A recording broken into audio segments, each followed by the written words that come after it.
Those words weren't whispered, they weren't said in private, they were spoken loud enough for every single person at the table to hear. It was my husband Daniel's mother, Margaret, sitting at the head of the long mahogany dining table in her perfectly pressed cream blouse, pearl earrings glinting under the chandelier light. Her lips were curled into that tight, polite smile she used whenever she was about to deliver an insult disguised as concern. I froze. My fork, halfway to my mouth, hovered in the air. My fingers tightened around it until my knuckles turned white. The clinking of cutlery around the table suddenly stopped, and I could feel the weight of every gaze: Daniel's cousins, his siblings, even the two young nieces who had been giggling moments earlier. You don't work, you don't network. And you're holding my son back from reaching his full potential. She continued, her voice dripping with disapproval. I glanced toward Daniel, expecting, hoping, he would speak up, but he didn't. He simply sipped his wine, eyes fixed on his plate as if the roasted chicken in front of him was suddenly the most fascinating thing in the world. That silence.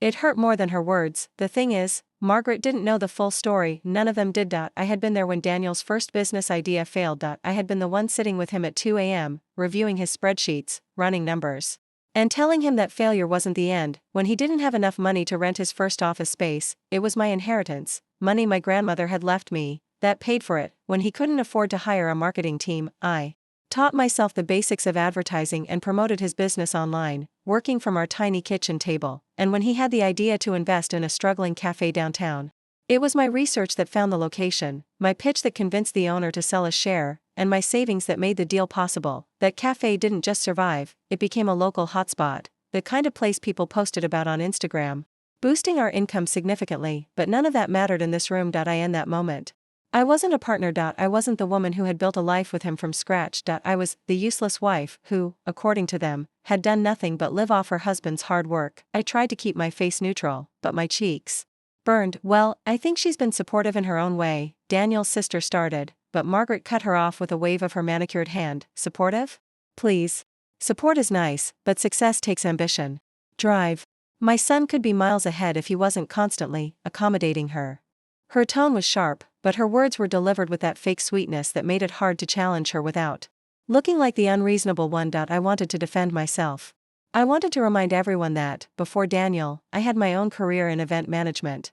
That I had sacrificed my job so we could move to a smaller city where he could grow his business without drowning in rent costs. But I didn't say a word because I realized something: nothing I said in that room would change their minds. In their eyes, I was an accessory, a woman who had married well and was coasting on her husband's success. Dinner continued, but the atmosphere was tense. Daniel's cousin tried to lighten the mood by bringing up a new TV series.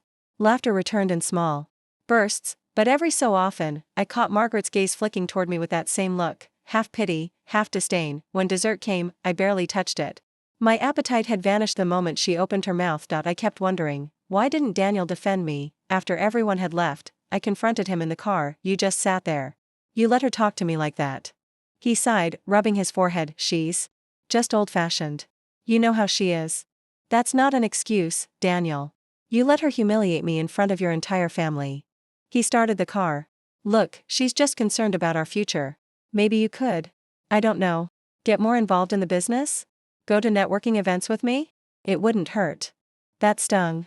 Not because of the suggestion, but because it confirmed something I had been trying to ignore. He agreed with her. That night, I lay in bed staring at the ceiling while Daniel slept soundly beside me. I thought about all the sacrifices I had made over the years, how I had put his dreams above my own.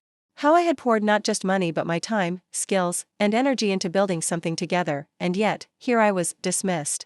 Overlooked. Labeled as a burden. It was in that quiet darkness that a dangerous, but liberating thought crossed my mind. If they think I'm worthless, maybe it's time to show them what I'm really worth. 2 weeks after that humiliating dinner, I thought the sting of Margaret's words had started to fade. I told myself I was over it. I kept busy, running errands, meeting friends for coffee, reorganizing our pantry, anything to avoid dwelling on the memory of Daniel sitting in silence while his mother called me a burden. But then came the day everything changed. It was a Thursday afternoon. Daniel was working from his home office, the door half closed like it usually was when he was on calls.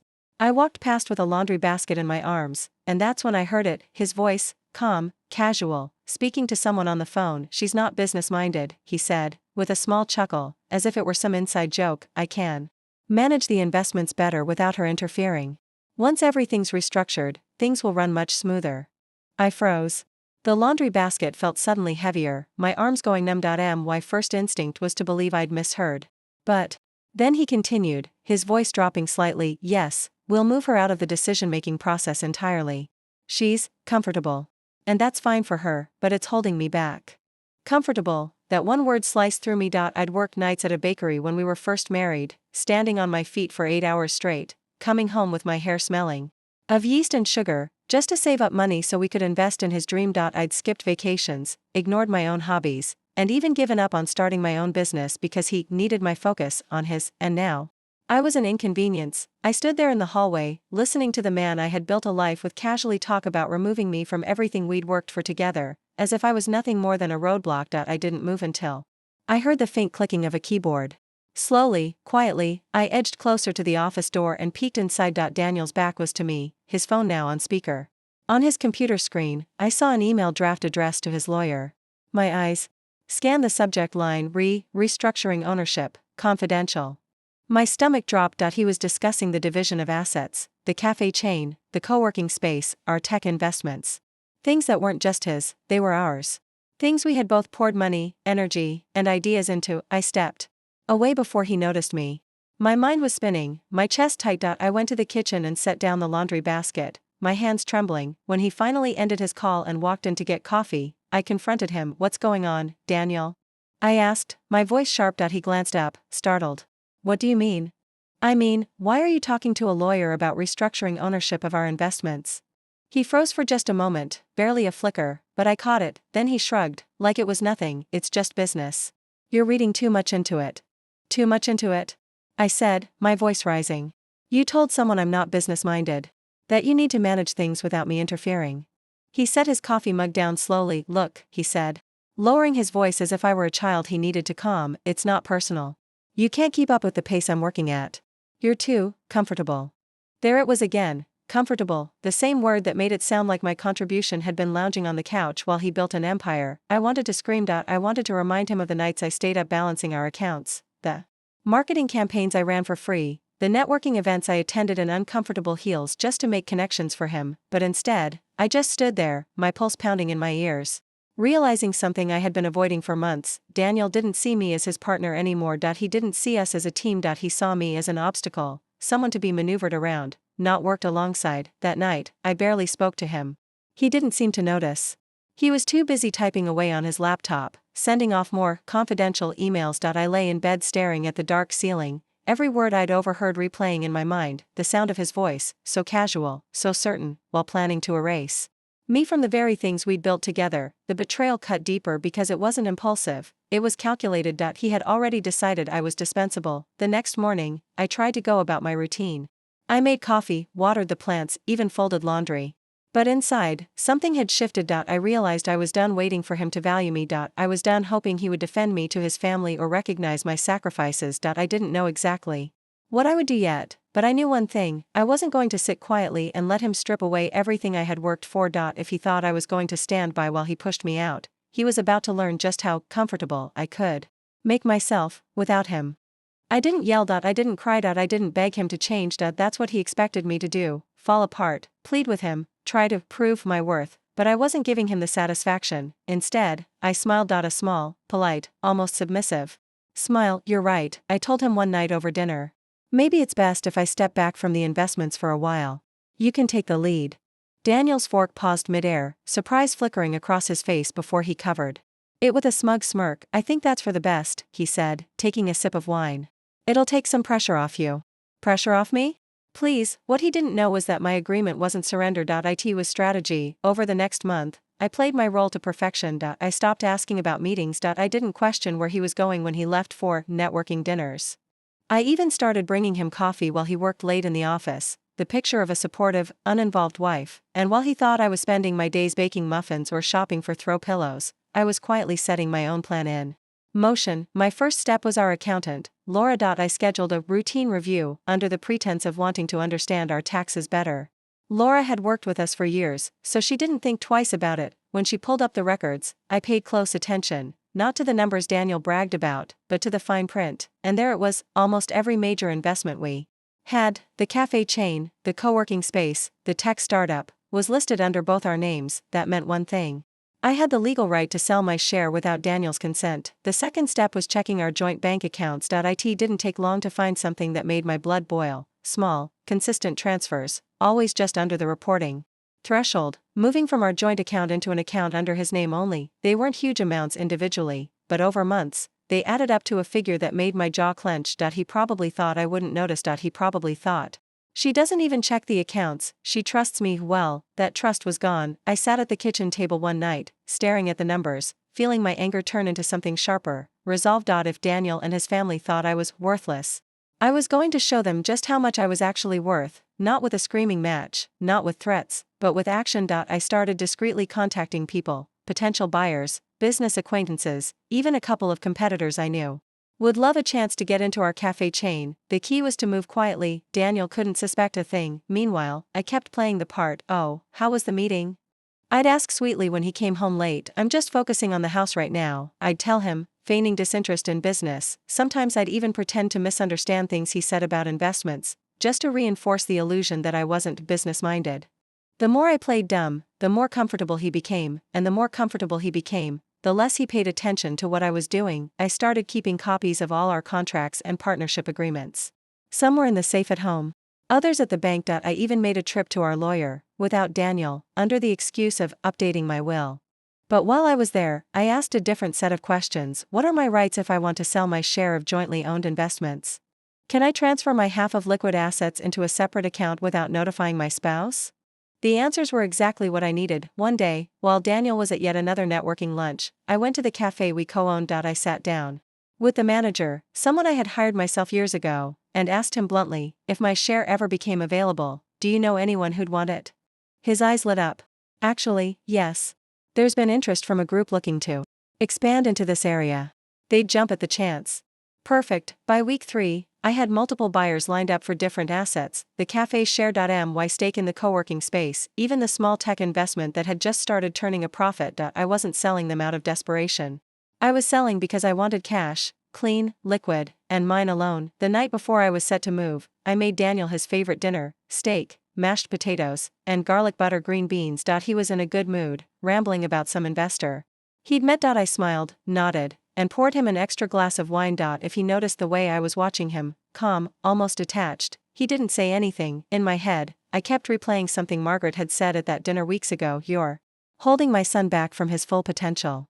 Maybe I was, but after tomorrow, he'd have all the potential in the world, without me, without my money, and without my stake in the life we'd built together, and I'd have something far more valuable than his approval. I'd have freedom. It was a Tuesday morning. The kind of quiet, unremarkable morning where nothing seems like it could possibly go wrong, at least for Daniel. He had left early, dressed in one of his tailored suits, to attend a networking breakfast with a group of local investors. He kissed me on the cheek, told me not to wait up for lunch, and walked out the door without the slightest idea that this was the last morning his life would look the way it did. The moment the door closed, my heart began to race, not with fear, but with adrenaline. Today was the day. I went straight to the phone and called our bank. Yes, I said firmly to the account manager, I'd like to initiate a transfer from all of our joint accounts into my personal account ending in 4729. The woman on the other end asked a few verification questions, and once she confirmed my identity, she began listing the balances aloud. Every time she read out a number, I repeated, half of that, please. Savings account. Checking account. Investment portfolio, cash reserves. Each transfer felt like reclaiming a piece of myself, and the best part? It was completely legal. I wasn't taking a penny more than what was mine by right. Daniel might call it betrayal, but legally, it was just division. When the last transfer was complete, I exhaled slowly. Step 1, done. Step 2 was even more satisfying. I gathered the folder I had prepared over the past month, contracts, signed agreements, proof of ownership, and left the house. First stop, the cafe chain headquarters. The potential buyers I'd spoken to were waiting for me in a sunlit conference room. They shook my hand warmly, slid the paperwork across the table, and within 20 minutes, my share of the cafe chain was no longer mine.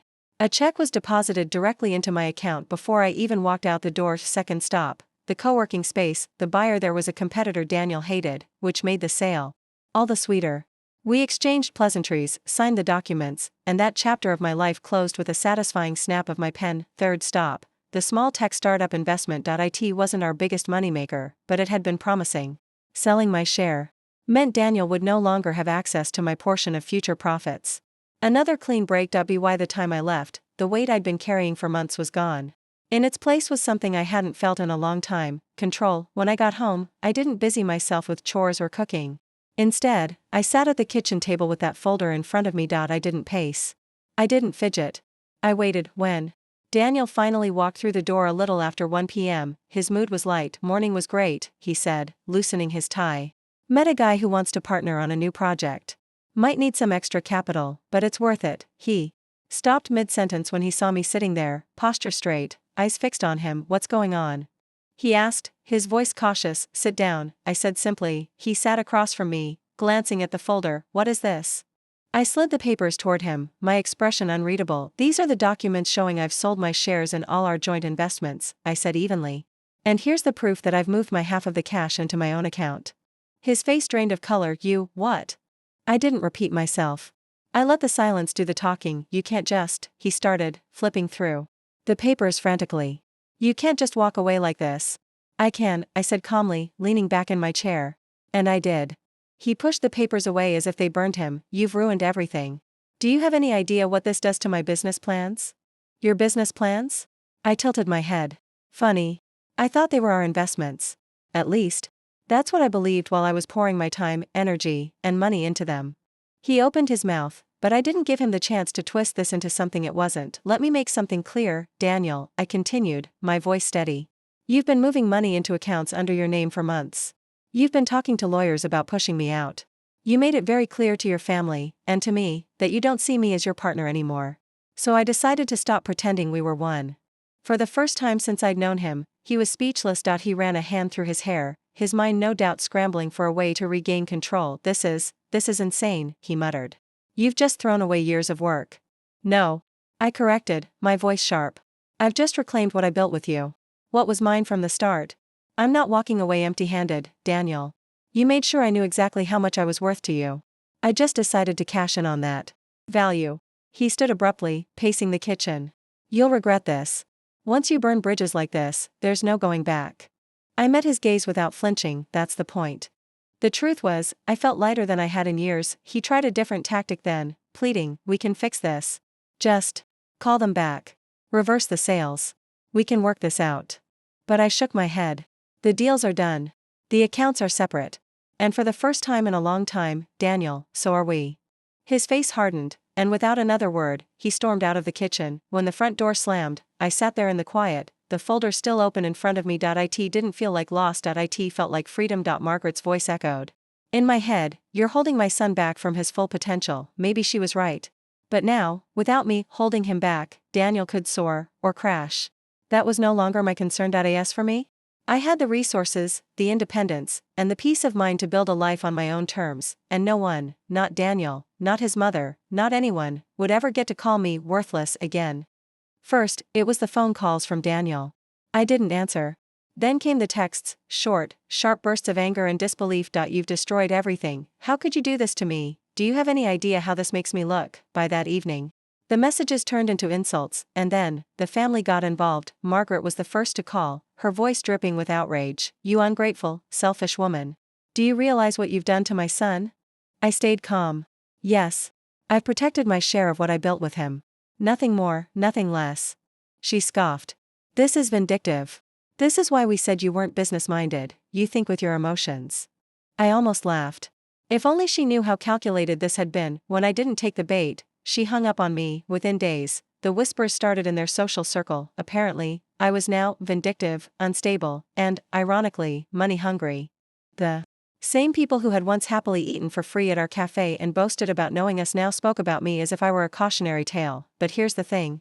I didn't care, because while they were gossiping, I was building something new. The first thing I did was find a place of my own. I walked into a bright, airy apartment in the city with floor-to-ceiling windows and sunlight streaming in, and I knew instantly, it was mine.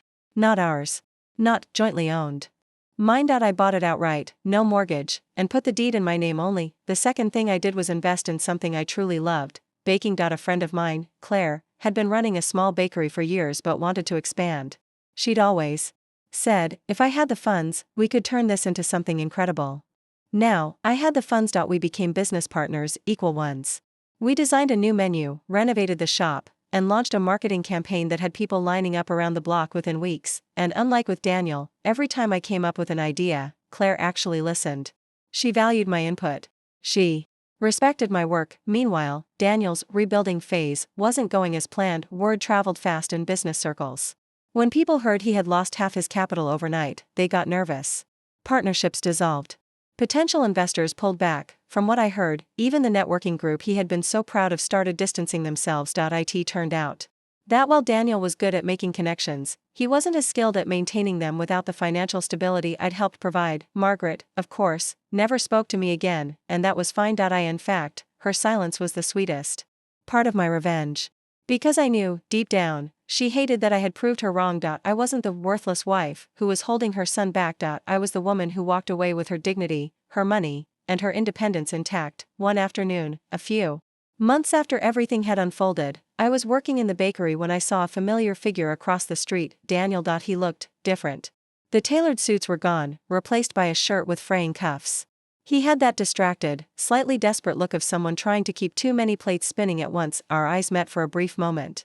He hesitated, as if debating whether to come inside, but then he turned and walked away, and I realized something. There was nothing left for either of us to say. Life without Daniel wasn't perfect, but it was mine. I traveled when I wanted.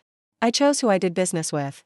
I decided where my money went, and I didn't have to justify it to anyone. For the first time in years, I woke up every morning without the weight of someone else's expectations on my shoulders, and the best part, I didn't just walk away with my dignity intact. I walked away with the reminder that if someone calls you worthless, the best revenge is proving your worth, without them, beyond them, and in spite of them.